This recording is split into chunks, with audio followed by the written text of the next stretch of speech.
School থেকে দৌড়ে বাড়ি এলাম, 10 দিনের ছুটি। মনে হলো পৃথিবী জিতে গেছি। মা 2 দিন ছুটি, কাল নানার বাড়ি যাব।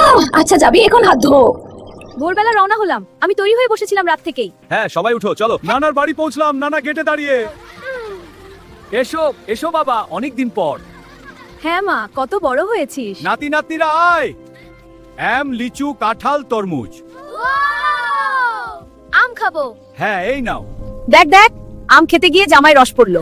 দুপুরে সবাই একসাথে বসলাম, নানির হাতের রান্না। ওই স্বাদ পৃথিবীতে আর নেই। এতগুলো মানুষ একসাথে খাওয়া কি আনন্দ ছিল। আর তখন সে বলল, তুই যাবি কোন দিকে? তারপর কি হলো? তারপর সে দৌড়ালো পুরো রাস্তা দিয়ে। আরো শোনাও না। আমি কানা, কে আছিস এখানে? এদিকে আয়, কিছু করবি না। সন্ধ্যায় চা আর বিস্কুট। চায়ে বিস্কুট ডোবাতে গিয়ে ভেঙে পড়লো। সবাই হাসলো। রাত 10টায় আবার সবাই বসলাম, ঘুমের চোখে ভাত খাচ্ছি। নানা গল্প বলছেন। সেই রাতের খাবার ছিল অন্যরকম। সবাই যার যার ঘরে ঘুমিয়ে পড়ল। একই ছাদের নিচে পুরো পরিবার, চাঁদ সবার মুখে আলো দিচ্ছে। সেই রাত ছিল পৃথিবীর সেরা রাত। 10 দিন শেষ হয়ে গেল, নানিকে জড়িয়ে ধরলাম। আবার কবে আসবি? পরের ছুটিতে নানি।